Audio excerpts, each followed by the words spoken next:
Hey everybody, Robert with RC Archery. You're watching Tuesday's Tip of the Week number 124. In this week's video, I'm going to give you some tips on helping keep your bow shoulder down and seated whenever you're drawing your bow and working through your shot execution. This will help you have a steadier float on target, and it may also help you if you are holding low on target or having bobs up and down on target as well. In the members video this week, it's going to be a live video again, so that one will be coming out this Wednesday. And it'll probably be around 8 p.m. Central Time. So just giving you a heads up there. But that video is going to be going over some changes that I saw in Bodie Turner's shot execution during the Vegas shoot. So I want to point that out. And then I'm also going to kind of key in what I understand, how that may be, a different route that he's taken based off some stuff that Joel Turner talks about in his Shot IQ series that he has, the one that you can pay for online through his website.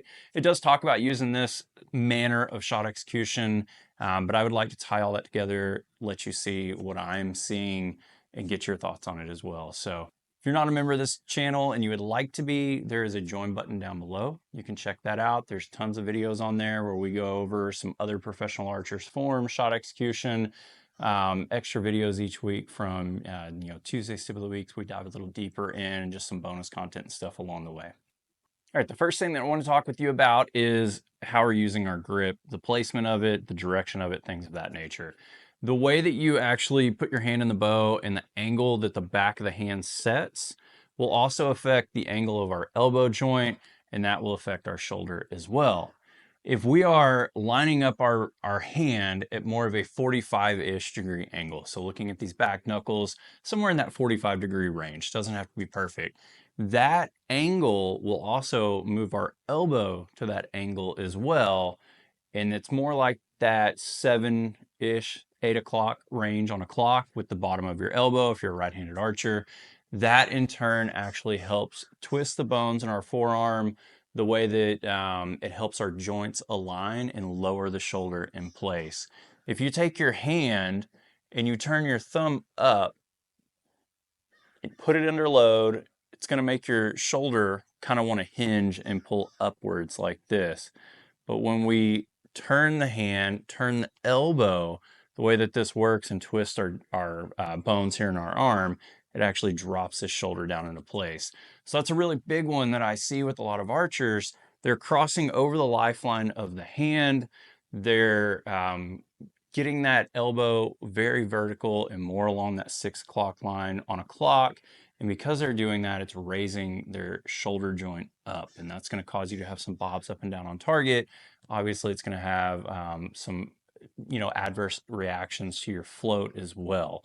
It could possibly make you hold low on target because you're not really having this joint supported in the correct way. The stabilizing muscles around the joint aren't helping you as much, and our core and our lats aren't helping you as much. So we want to make sure there's a flat side, a flat piece on most everybody's thumb pad that you can actually get that grip and that riser depending on your bow in.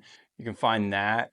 And honestly, I usually run kind of on the edge of my lifeline, on that outer edge of the grip on most bows, but that's just kind of how my hand lines up. But you really are looking at where do we need to put the hand in order to get this elbow at more of that 7:30, 8 o'clock range here so that it lowers our shoulder down into place and allows these muscles to kind of be flexed when we do that, and actually helps hold it down, and actually also helps hold it a little bit steadier and more stable for you as well.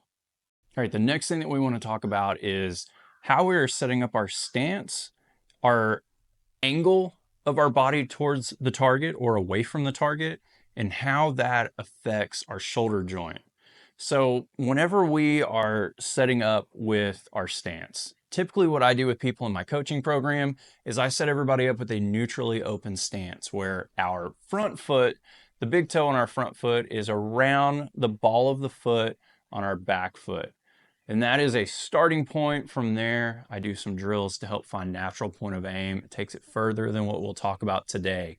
But that alone usually will help you out and feel kind of what I want you to go through and what you need to be looking for today. If we set up completely squared off to the target like I am right now with the camera, if I put my arm out like this and replicate being in a bow, It's a little bit harder to keep this shoulder relaxed and down in place because the way that we're adjusting our body and kind of contorting some muscles and things going on, we're not actually able to use the lats and we're not able to relax everything on the top of our shoulder the way that we need to.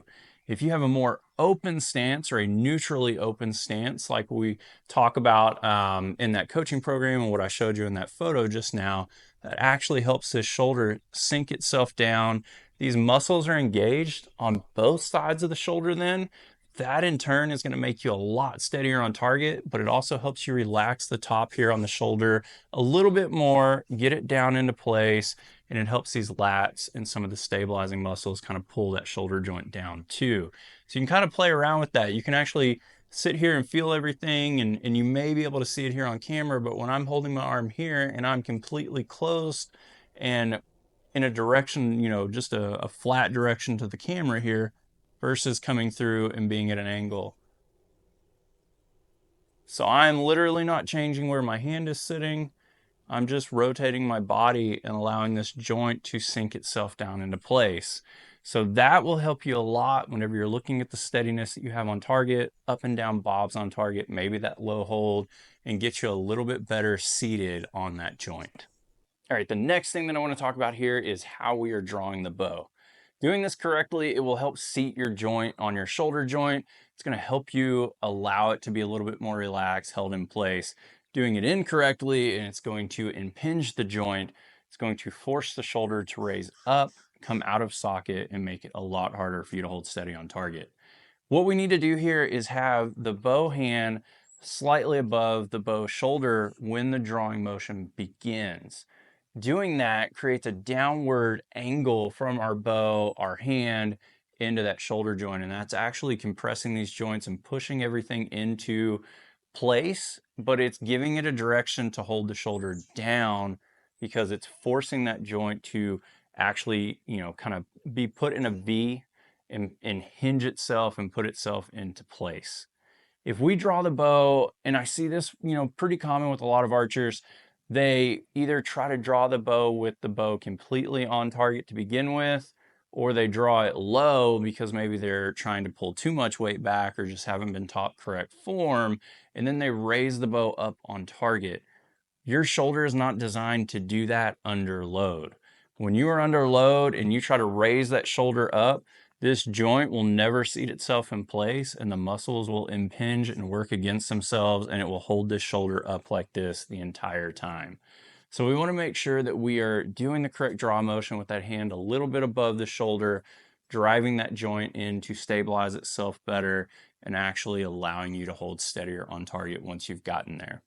For next week's video, comment down below and let me know, would you rather see some tips that we expand on you holding low on target or having that low aim that you fight that could be form related, or if you would like to see a few tips that have helped me progress from different levels, say from like a beginner to an intermediate to advanced levels, and I can do some video series on that. So comment down below, let me know what you would like to see most. I will make that video next, and we'll keep everything rolling here on this channel. But thank you again for watching this video. If you are still watching me drone on and talk right now, comment down below, Archery Vision. Thank y'all. I'll see you soon.